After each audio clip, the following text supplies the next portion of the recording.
Nahmaduhu wa nasta'inuhu wa nastaghfiruh wa na'udzu billahi min shururi anfusina wa min sayyiati a'malina man yahdihillahu fala mudilla lahu wa man yudlil fala hadiya lahu wa asyhadu an la ilaha illallah wahdahu la syarika lahu wa asyhadu anna Muhammadan abduhu wa rasuluh. Tsumma amma ba'd.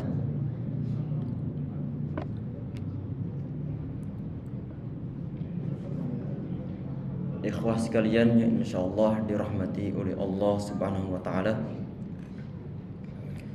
Semoga Allah Subhanahu wa taala memberikan keberkahan untuk hidup kita semuanya insyaallah.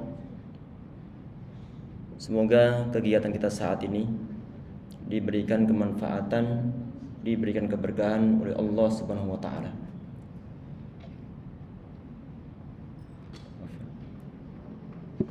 Nyala.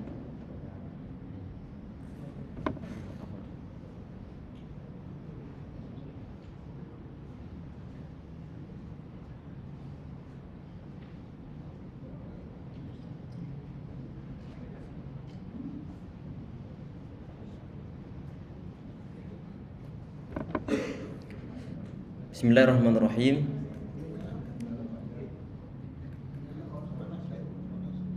Iya udah nyala tuh. Sebagaimana yang telah dijadwalkan insyaallah untuk setiap Selasa yang kelima, kita insyaallah akan membahas kitab Asyrul Qawaid fi Tazkiyatin Nafs, yaitu 10 kaidah ataupun prinsip ataupun yang diterjemahkan mungkin di sebagian kitab adalah 10 kiat dalam mensucikan jiwa. Semoga kita bisa bermanfaat dari kitab ini insyaallah ya rabbal alamin. Dan kitab ini adalah kitab yang dituliskan oleh seorang syekh yang sangat masyhur di Indonesia, sering ke Indonesia. Beliau ulama Arab Saudi yang sering diundang oleh para asatid untuk menyampaikan sambutan-sambutan beliau atau muhadarah beliau, termasuk di saat di Istiqlal, yaitu Syekh Abdul Razak Ibn Abdul Muhsin Al-Badr hafizahullah. Kitabnya tipis, kalau kitab aslinya cuma sekitar 50 halaman. Cuman sekitar 50 halaman. Semoga walaupun nanti 50 halaman insyaallah banyak hal yang bisa kita ambil manfaat dari kitab tipis ini insyaallah. Bismillah, kita yang tampilkan nanti ini adalah teks kitab aslinya yang berbahasa Arab. Insyaallah kita bacakan teks Arabnya, kemudian kita terangkan apa yang beliau sampaikan. Kalau mau mencari kitabnya, ini tipis, yang ini yang tampil di tengah-tengah ini, Tazkiyatun Nufus, 10 kiat mensucikan jiwa. Ini adalah kitab terjemahan dari kitab ini. Berbentuk buku saku, buku saku. Bismillahirrahmanirrahim. Qala musannif rahimahullah wa nafa'ana bihi wa bi'um fid dharain amin. Alhamdulillahi rabbil alamin wassalatu wassalamu ala asyrafil anbiya. Wassalatu wassalamu ala asyrafil anbiya'i wa khataminil mursalin nabiyyina wa qudwatina wa qurrati a'yunina Muhammadin ibn Abdullah al-Hadil amin wa ala alihi wa sahbihi ajma'in wa man sara ala hadihi ila yaumiddin, amma ba'd.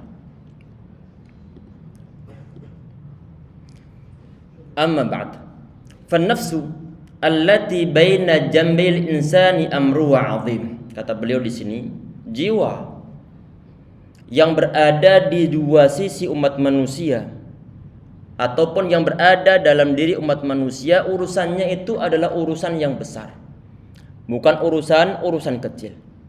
Salah dalam melangkahkan kaki ataupun salah dalam gerakan yang ada dalam hati, ataupun ada suatu penyakit yang melekat dalam hati umat manusia, maka nanti dimungkinkan orang tersebut diberikan suatu siksaan yang amat pedih. Sehingga ada suatu hadisnya adalah hadis yang sahih Di sini Nabi Muhammad SAW beliau mengatakan la yadkhulul jannah, tidak akan masuk surga, man kana fi qalbihi mithqalu dzarratin min kibr. Ini hadisnya adalah hadis sahih dalam riwayat Muslim. Tidak akan masuk surga orang yang dalam hatinya terdapat 1 biji sawi. Dzarrah ini adalah biasa ungkapan yang digunakan oleh orang-orang Arab di zaman tersebut untuk mengungkapkan sesuatu hal yang sangat kecil. Suatu hal yang sangat-sangat kecil. Kalau mungkin di sebagian daerah kita sesuatu yang kecil itu adalah mungkin butiran debu, maka itulah termasuk dzarrah. Ataupun yang kecil itu adalah mungkin yang zaman kita saat ini adalah atom, maka itulah adalah dzarrah. Ini kan sesuatu yang sangat kecil yang berada dalam hati umat manusia, yang dia itu tidak kecuali masuk ke dalam neraka. Artinya orang ini akan masuk ke dalam neraka. Walaupun tadisinya ikhwah sekalian, menurut qaul yang sahih tentang masalah orang yang dalam hatinya itu ada kibr ataupun takabbur, apakah selama-lamanya dia akan masuk ke dalam neraka? Tentunya tidak. Apakah dimungkinkan bagi Allah Subhanahu wa taala untuk mengampuni orang yang dalam hatinya ada takabburnya? Dimungkinkan. Karena dosa yang terberat itu adalah dosa syirik. Kata Allah Subhanahu wa taala, "Innallaha la yaghfiru ay yushraka bihi wa yaghfiru ma duna dzalika liman yasha." Sesungguhnya Allah Subhanahu wa taala tidak akan mengampuni dosa syirik, dosa menyekutukan Allah Subhanahu wa taala, dan Allah mengampuni dosa-dosa yang di bawah itu. Artinya kalau ada sebagian orang yang dalam hatinya di saat dia meninggal ada takabburnya, maka dia ini ada kemungkinan dimaafkan oleh Allah SWT, tetapi terlebih dahulu dia harus mengenyam ataupun dimasukkan ke dalam neraka. Ini adalah qaul yang sahih dalam hal ini ya ikhwah sekalian. Jadi kibr nanti ini ataupun sifat takabbur itu adalah di antara sifat yang ada dalam jiwa umat manusia. Yang dikatakan oleh beliau Syekh Abdul Razak tadi itu adalah amruha azim. Urusannya masalah jiwa, masalah batin itu adalah urusan yang besar. Banyak penyakit yang menghalangi umat manusia sehingga dia tidak akan dimasukkan oleh Allah SWT ke dalam surganya. Ataupun paling tidak nanti dia masuk surga setelah nanti penyakit-penyakit ataupun kotoran-kotoran hatinya ataupun mungkin dosa-dosanya akan hilang.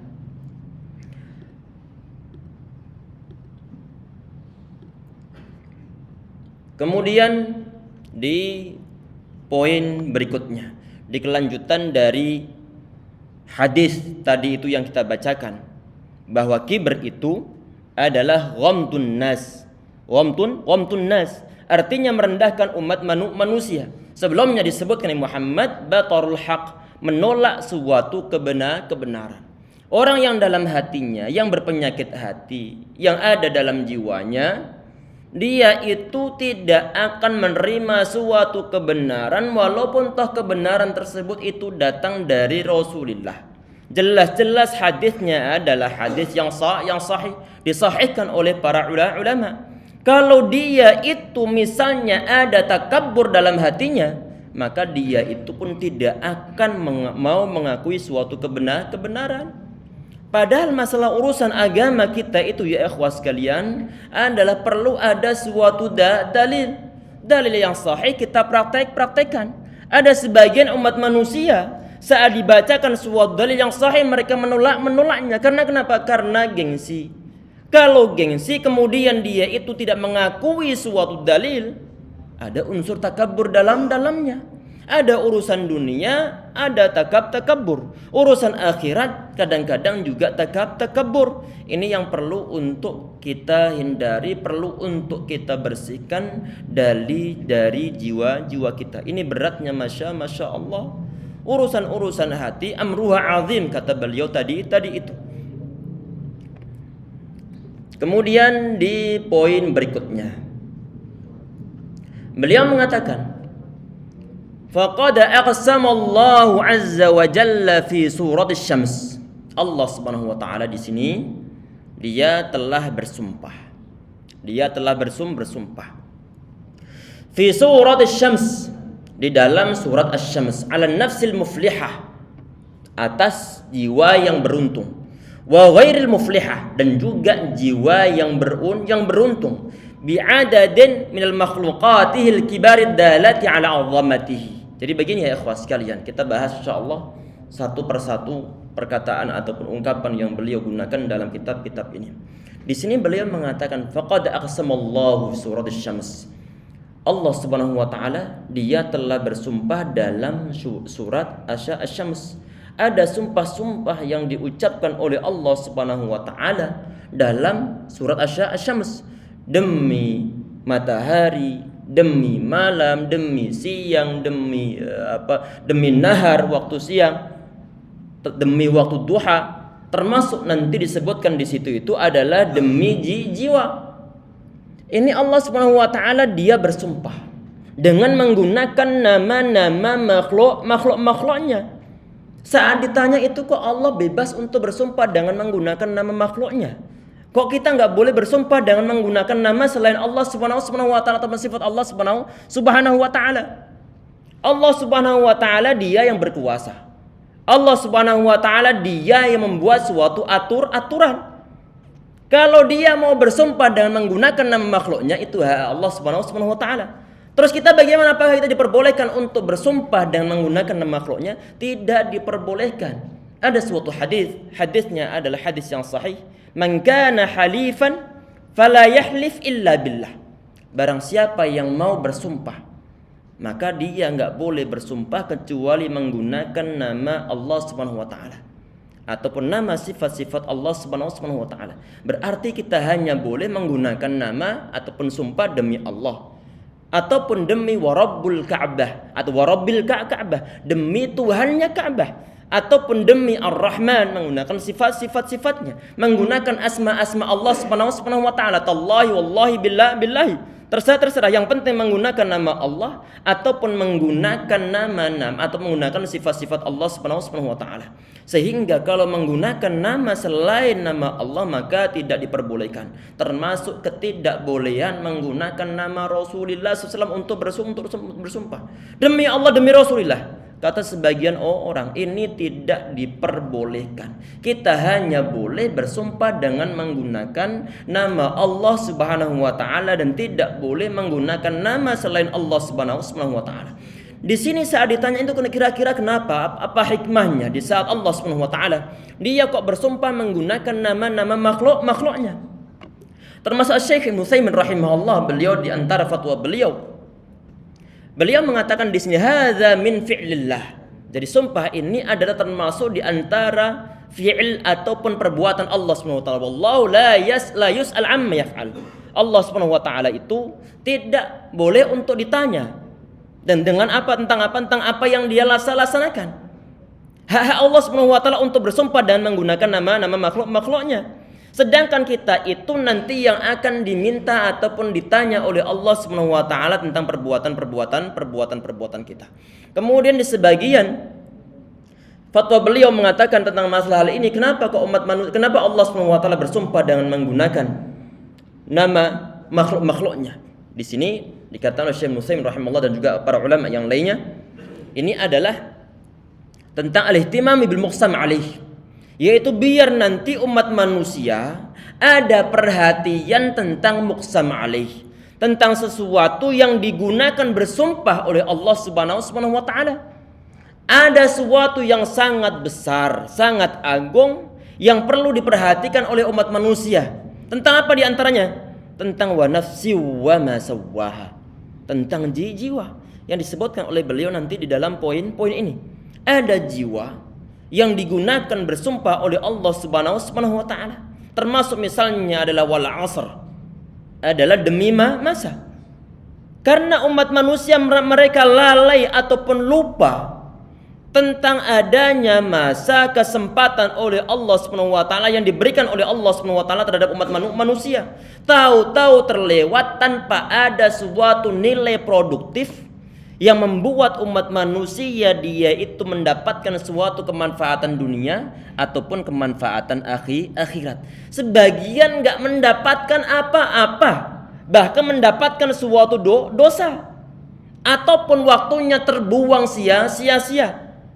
Di saat seorang ulama mereka lewat di orang-orang yang mungkin main catur ataupun mungkin yang terlalu sibuk dengan urusan dunianya, beliau mengatakan, kalau seandainya waktu dijual oleh mereka, lastaraitu niscaya aku akan membeli dari mereka. Umat manusia sebagian di antara kita walaupun toh tahu ngaji, kadang-kadang lupa, lalai dengan menggunakan waktunya. Sehingga masih sibuk dengan kadang-kadang sibuk sempat-sempatnya dengan nge-game. Game ini kadang-kadang susah untuk dihilangkan. Kalau kecil sudah biasa nge-game, sudah dewasa, kemudian bahkan sampai ke level yang di atas 50 tahun. Sebagian di antara umat manusia masih suka nge-game.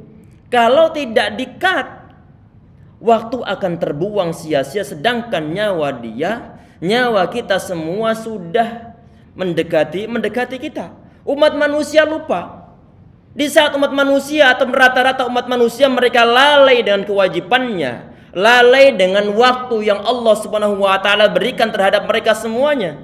Allah bersumpah wal asri, demi masa. Sesuatu yang agung yang berupa makhluk Allah Subhanahu wa taala digunakan bersumpah oleh Allah Subhanahu wa taala dalam ayat-ayat Al-Qur'an.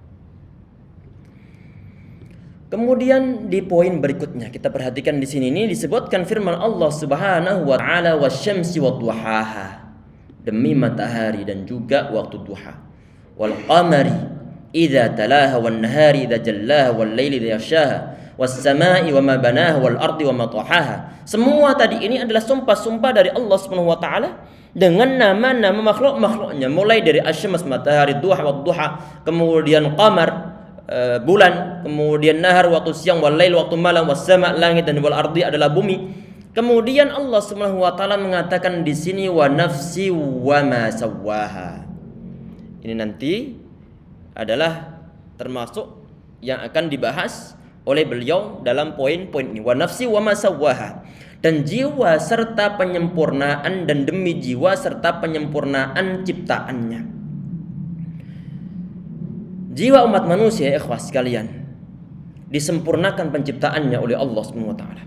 Di sini para ulama mereka mengatakan tentang masalah wa nafsi wa ma sawwaha. Di antara para ulama tersebut ada yang menafsiri khalaqa sawiyatan mustaqimatan al-fitratil qawimah. Jiwa itu diciptakan oleh Allah Subhanahu wa taala di atas fitrah yang suci, fitrah yang lurus. Artinya kalau fitrah umat manusia itu lurus, maka kalau seandainya lurusnya ini tidak diganggu ataupun tidak diselewengkan oleh orang-orang sekitarnya, ataupun tidak dikotori oleh dia sendiri, niscaya fitrah tersebut ataupun nafs tersebut akan lurus-lurus saja. Tetapi masalahnya banyak godaan-godaan, banyak fitnah-fitnah, banyak syubhat-syubhat, banyak ajaran-ajaran, banyak penyelewengan-penyelewengan yang terjadi dalam pergaulan orang tersebut.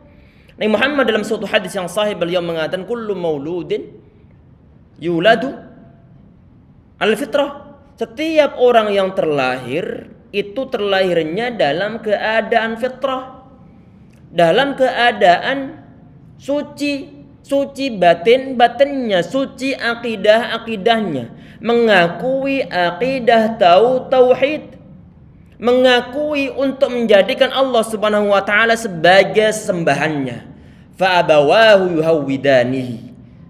Tapi masalahnya kedua orang tuanya yuhawidanihi, menjadikan anak-anak mereka ataupun maulud ataupun bayi yang terlahir sebagai orang Yahudi, au nasrani, ataupun dijadikan sebagai orang Nasrani karena mungkin orang tuanya Nasrani sehingga anaknya juga Nasrani, ataupun majisanihi, ataupun dijadikan sebagai orang majusi. Nabi Muhammad kemudian beliau membuat suatu ilustrasi. Kama tuladul bahimatu bahimatan jam'a al tuhissuna fiha min jad'a. Sebagaimana unta yang terlahir dalam keadaan sempurna biasanya. Apakah kalian melihat unta yang dalam keadaan ada bekas lubang di bagian telinganya, jad'a? Tidak ada. Artinya Nabi Muhammad beliau membuat suatu perumpamaan begini ya ikhwas sekalian. Orang yang terlahir dalam keadaan suci yang diciptakan oleh Allah Subhanahu wa taala, dalam keadaan wa nafsi wa ma sawwaha tadi itu. Dalam keadaan suci, dalam keadaan fitrah yang lurus. Nabi Muhammad beliau membuat suatu perumpamaan tentang masalah seekor binatang yang terlahir. Apakah kalian, kalau misalnya dalam kita saat ini, apakah kita itu melihat hewan-hewan tersebut dalam keadaan ada tato ataupun tanda-tanda di tubuhnya? Kadang dibuat lingkaran, kadang dibuat apa, dicap dengan menggunakan apa, dicos, tahu dicos? Besi panas. Besi dipanasin kemudian dicoskan ke tubuh hewan tersebut sehingga menimbulkan suatu bekas, digunakan sebagai wasm ataupun tanda. Kira-kira apakah ada hewan yang dalam keadaan lahir kemudian dalam keadaan memiliki tanda semacam itu? Tidak ada. Yang membuat tanda siapa? Yang membuat tanda, membuat suatu perubahan dalam diri hewan tersebut, itu adalah pemilik hewan-hewannya. Umat manusia terlahir dalam keadaan suci mereka, tidak terkontaminasi masalah fikrah manhaj yang nyeleweng. Tidak ada kekotoran masalah jiwanya. Nanti yang rusak siapa? Yang merubah, yang membelokkan mereka ini siapa? Adalah orang tua diantaranya. Termasuk pergaulan mereka yang sangat parah. Pergaulan mereka yang sebelumnya mungkin lurus-lurus saja. Saat bergaul dengan orang-orang yang gak beres, sehingga dia akan ke bawah. Kalau kita itu terbiasa untuk mengkonsumsi pernyataan-pernyataan yang nyeleweng, akan tertanam dalam jiwa kita bahwa pernyataan tersebut, termasuk misalnya adalah semua pernyataan semua agama sama, akan tertanam dalam jiwa orang tersebut. Lama kelamaan dia itu akan mengakuinya. Berarti membuat perubahan siapa? Membuat perubahan adalah orang tersebut, adalah lingkungannya. Bacaan bisa merubah orang, akhlak orang, manhaj orang, menyimak kajian juga sama. Orang tua juga sama. Orang tua di saat dia itu tidak care, perhatian terhadap anak-anaknya, maka nanti anak-anaknya pun tidak akan ada perhatian terhadap urusan agama. Ada orang yang lurus diciptakan oleh Allah Subhanahu wa taala, wa nafsi wa masawwaha, demi jiwa yang telah disempurnakan ciptaannya, dan penciptaan yang lurus dirusakkan oleh pergaulan, dirusakkan oleh orang tua sendiri, dirusakkan oleh pendidikan dia selama ini. Anak yang awal-awal mungkin dia lugu dari kampung. Sebagian kampung masih suci nih. Tapi sekarang ini sebagiannya sudah sangat parah karena internet sudah masuk ke pelosok. Tontonan yang nggak benar sudah masuk ke pelosok. Kalau misalnya kita hidup di zaman dahulu, ada orang yang datang dari perkampungan dalam keadaan lugu-lugu. Saat datang ke perkotaan banyak pergaulan, sedangkan akhlak orang ini ataupun mental ataupun akidah anak ini tidak dipersiapkan sebelumnya oleh orang tuanya. Yang sebelumnya dia sholat, saat dia berangkat dari kampung kota dia sholat. Setelah sampai perkotaan, karena dia salah pergaulan, maka dia bisa berubah 100%. Tidak akan mau sholat, ataupun bahkan tidak akan mau mengakui tentang adanya suatu agama. Artinya di sini ikhwas sekalian, yang membuat perubahan dalam diri umat manusia itu adalah manusia itu sendiri, ataupun lingkungannya dia, ataupun mungkin pendidikan dia. Oleh karena itu kita di sini ikhwas sekalian, untuk anak-anak kita berusaha untuk mengenalkan mereka tentang Allah Subhanahu wa taala. mengenalkan mereka tentang mana yang benar, mana yang salah, mana yang sunnah, mana yang bid'ah, mana yang baik, mana yang buruk. Sehingga nanti mereka akan terbiasa setelah dari kecil mereka diajak untuk menghadiri suatu kajian. Dari kecil mereka telah dikenalkan baik buruk, dari kecil mereka telah dikenalkan mana yang halal, mana yang haram, sehingga saat dewasa mereka tidak akan mau menolak tentang masalah suatu syariah agama Islam. Kalau sudah dari kecil mereka dilepaskan, tidak ada tazkiyah dalam diri mereka, maka nanti yang terjadi adalah mereka itu menjadi orang-orang yang tidak mengenal Allah, tidak mengenal sunnah. Mereka itu akan kian lama jauh dari agama Allah Subhanahu wa taala. Kalau jauh dari agama Allah Subhanahu wa taala, yang terjadi nanti adalah akan makan hati orang tuanya. Dan nanti itu mungkin masih lumayan, tapi masalahnya adalah nanti anak-anak ini nanti akan diminta tanggung jawab oleh Allah Subhanahu wa taala, dan anak-anak akan melempar kesalahan terhadap orang tuanya. Ada suatu hadis sahih yang lain ya ikhwah sekalian, Nabi Muhammad beliau mengatakan, "Inni khalaqtu ibadi hunafa." Ini hadisnya hadis qudsi di sini. Allah mengatakan di sini, "Inni khalaqtu ibadi hunafa faja'adhum syayatin fajtalathum an dinihim." Inna khalaqtu ibadi hunafa. Sesungguhnya aku ciptakan hamba-hambaku dalam keadaan lurus. Dalam keadaan lurus. Sawaha tadi itu. Dalam keadaan lurus. Tapi kemudian mereka digelincirkan oleh syaitan. Dari mana? Bergelincir dari agama Allah Subhanahu wa taala. Kemudian di poin berikutnya di sini beliau mengatakan fa'alhamaha, ataupun menyebutkan firman Allah Subhanahu wa taala, fa'alhamaha fujuraha wa taqwaha. Kemudian dia memberikan suatu ilham. Fujuraha. Ini fujur adalah keburukan. Wa taqwaha, dan ketakwaan. Allah telah menunjukkan mana yang baik, mana yang buruk. Perhatikan, Allah menciptakan jiwa yang lurus. Allah telah memberikan suatu rambu-rambunya, mana yang baik, mana yang buruk. Melalui siapa? Melalui Rasulullah sallallahu alaihi wasallam. Kalau melalui Rasulullah SAW, maka itu adalah suatu wahyu yang bersumberkan dari Allah Subhanahu wa taala. Kalau itu adalah bersumberkan dari wahyu Allah Subhanahu wa taala, maka kita wajib untuk mengikutinya.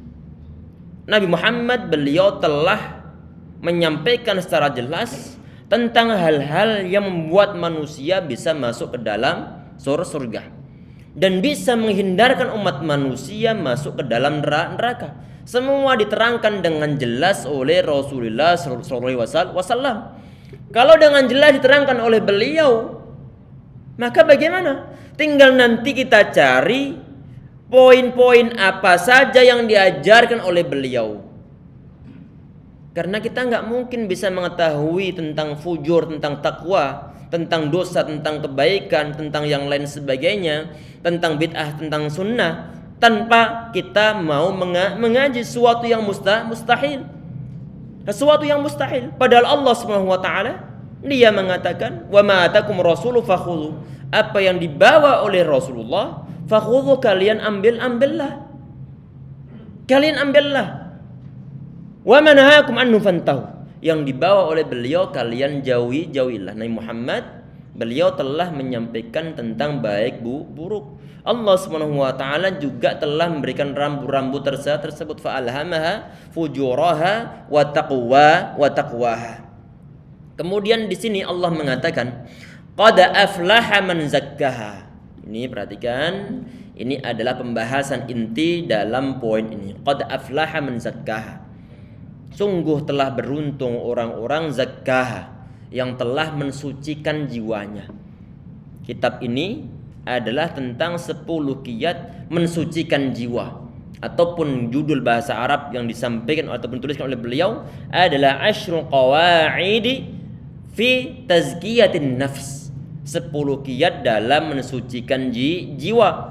Di dalam poin ini Allah mengatakan qad aflaha man zakkaha.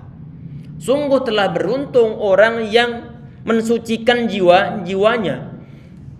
Zakah di sini artinya adalah tahara nafsahu minadz-dzunub, yaitu orang yang membersihkan ataupun mensucikan jiwanya dari dosa-dosa. Wa naqqaha minal uyub, dan telah membersihkan dari aib-aib.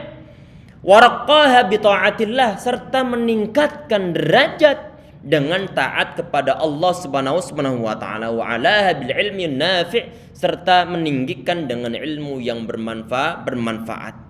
Ini adalah janji ataupun disampaikan oleh Allah Subhanahu wa taala, qad aflaha man zakkah, telah beruntung orang-orang yang telah mensucikan jiwanya.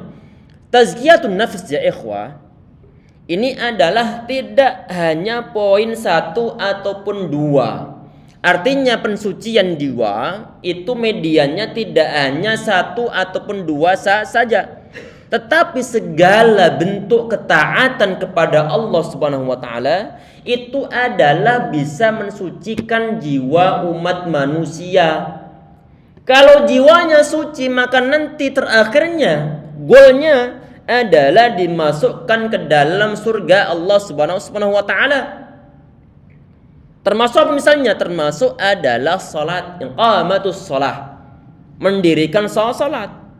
Kita di saat salat, di saat zakat, di saat haji, di saat puasa, di saat menghadiri majelis ta'lim ataupun amalan-amalan taat yang lainnya, itu adalah di antara bentuk tazkiyatun nafs, di antara bentuk mensucikan jiwa. Tentang salat misalnya, Allah Subhanahu wa taala mengatakan inna salata tanha 'anil fahsya'i wal munkar. Sesungguhnya salat itu bisa mencegah umat manusia dari perbuatan fahsya. Fahsya itu di sini menurut sebagian ulama adalah al-ma'asi, adalah perbuatan-perbuatan maksiat. Itu termasuk al-fahsya, dan juga wal munkar, dan juga kemungkaran. Perbuatan maksiat semuanya termasuk dalam kategori fahsya. Kalau ada orang salat sedangkan perbuatan-perbuatan dosa, maksiat terus dia laksanakan, artinya berarti solatnya dia belum bisa mencegah. Kok solat belum bisa mencegah? Ini kenapa? Karena memang belum sampai dalam titik bidiknya. Dengan usaha apapun juga, misalnya orang ini dia berusaha untuk mendapatkan pahala banyak, dia berusaha untuk menghindarkan dirinya dari perbuatan-perbuatan dosa, tapi masih terjerumuskan dalam perbuatan dosa, bahkan dosa-dosa yang sama. Ini kenapa? Ini faktornya adalah dia itu sholatnya belum bisa mencegahnya dari perbuatan fahsya wal munkar. Kok bisa begitu? Kenapa? Karena mungkin masalah kekhusyuan belum dia dapatkan. Ataupun di saat dia sholat entah pikirannya melayang kemana, ataupun di saat sholat dia tidak paham dengan apa yang dia baca ataupun yang dia ucapkan. Khusyuk nggak ada, pemahaman juga tidak ada, sehingga kalau ini berkumpul maka sholatnya tidak akan bisa mencegah dari perbuatan keji dan juga mungkar. Sehingga sholat iya, tapi kemudian dia bekerja tempat-tempat haram. Ataupun sholat iya, tapi kemudian dia masih pacaran. Sholat iya, tapi mungkin dia masih kemudian masih main judi ataupun keharaman yang lainnya. Kok bisa begitu? Bagaimana? Berarti nanti yang perlu diperbaiki itu adalah dari segi kualitas dari sholatnya. Karena jelas-jelas dikatakan inna salata tanha 'anil fahsya'i wal munkar. Sesungguhnya salat itu bisa mencegah perbuatan keji dan juga perbuatan yang mungkar. Kalau perbuatan keji, perbuatan mungkar dihindari, segala maksiat dihindari, maka orang ini telah terrealisasikan dalam dirinya tazkiyatun nafs, mensucikan jiwanya. Orang-orang yang masuk surga itu adalah orang-orang yang memang telah tersucikan jiwanya, orang-orang yang telah bersih dari dosa-dosa, walaupun toh awal-awal telah masuk ke dalam neraka terlebih dahulu. Untuk apa gunanya? Untuk membersihkan jiwanya. Orang yang masuk surga adalah orang-orang yang memang benar-benar bersih, yang totalan hutang dosanya telah habis, sehingga tersisa kebaikan-kebaikan yang nanti dimasukkan dalam surganya Allah Subhanahu wa taala. Itu di antara min wasaili tazkiyatun nafs, di antara wasilah tazkiyatun nafs. Qad aflaha man zakkaha, kata Allah Subhanahu wa taala. Sungguh beruntung orang-orang yang telah mensucikan jiwa-jiwanya. Berarti nanti ya ikhwas sekalian, ada suatu ketaatan, peluang berbuat taat dan kita bisa melaksanakannya, kita perlu untuk melaksanakannya. Alhamdulillah saat ini kita ini hadir dalam suatu kajian. Menghadiri kajian hudur majlisil ilm, menghadiri majlis ilmu, itu adalah di antara bentuk dari tazkiyatun nafs. Di antara bentuk dari tazkiyatun nafs. Ustadz antum bilang bahwa majlis ta'lim menghadiri suatu kajian, kok dimasukkan dalam media untuk bisa mensucikan jiwa? Dalilnya apa? Membuat suatu pernyataan perlu ada dalil kalau berkaitan tentang masalah agama. Dalilnya begini ya ikhwas sekalian, perhatikan Nabi Muhammad, beliau mengatakan dalam suatu hadis yang sahih, talabul ilmi fariyadatun ala kulli muslimin wa muslimah. Hadisnya sahih, dalam suatu hadis yang sahih. Nuntut ilmu adalah kewajiban bagi setiap muslim, dalam satu riwayat, dan juga muslimah. Kalau itu adalah suatu kewajiban dari Allah, kewajiban dari Rasulullah, kemudian kita itu melaksanakannya, berarti kita telah berbuat suatu ketaatan. Kalau kita itu taat kepada Allah, melaksanakan suatu ketaatan, melaksanakan suatu perintah Rasulullah, otomatis ini adalah termasuk di antara bentuk dari tazkiyatun nafs. Di antara bentuk tazkiyatun nafs, qad aflaha man zakkaha. Semoga memang kita yang hadir di masjid ini termasuk orang-orang yang memang sedang berproses untuk mensucikan jiwanya insyaallah. Dan semoga nanti terakhirnya termasuk orang-orang al-muflih yang dikatakan Allah Subhanahu wa taala qad aflaha man zakkaha. Sungguh telah beruntung orang yang telah mensucikan jiwanya. Kita lagi berproses, kita mau juga keluarga kita lagi berproses untuk menjalani tazkiyatun nafs. Kita ingin menjalani tazkiyatun nafs, ingin mengetahui tentang sunnah-sunnah Rasulullah, mengetahui apa yang dilarang, mengetahui hal-hal yang nanti mungkin dimungkinkan untuk mengotori jiwa, mengotori hati, mempelajari tentang hal-hal yang bisa untuk mensucikan jiwanya, untuk membersihkan hatinya, biar nanti fokusnya adalah fokus di akhirat sambil berjalan untuk menikmati dunia. Kegiatan dunia kita laksanakan, tapi jangan sampai lupa tentang Allah Subhanahu wa taala. Ini semua ya ikhwas sekalian, menghadiri majlis ilmu adalah di antara bentuk dari tazkiyatun nafs. Man salaka tariqan yaltamisu fi ilman sahalallahu lahu tariqan ilal jannah, kama qala alaihi salatu wasallam. Hadis sahih dalam riwayat Abu Daud dan disahihkan oleh Syekh Al-Albani rahimahullah. Barang siapa yang menempuh jalan untuk menuntut ilmu, maka akan dimudahkan jalan baginya masuk surga.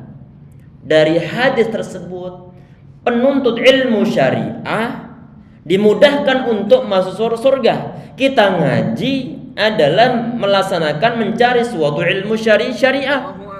Ilmu syariah yang kita kerjakan atau ilmu syariah yang kita cari ya ikhwas sekalian, kok sampai diberikan fasilitas kemudahan oleh Allah Subhanahu wa taala untuk masuk surga. Otomatis orang-orang yang menghadiri kajian-kajian, dia sedang membuat suatu rintisan untuk mempermudah jalan baginya masuk surga. Tadi yang kita sampaikan bahwa surga itu tidak akan dimasuki oleh orang-orang yang kotor hatinya. Semua telah dibersihkan.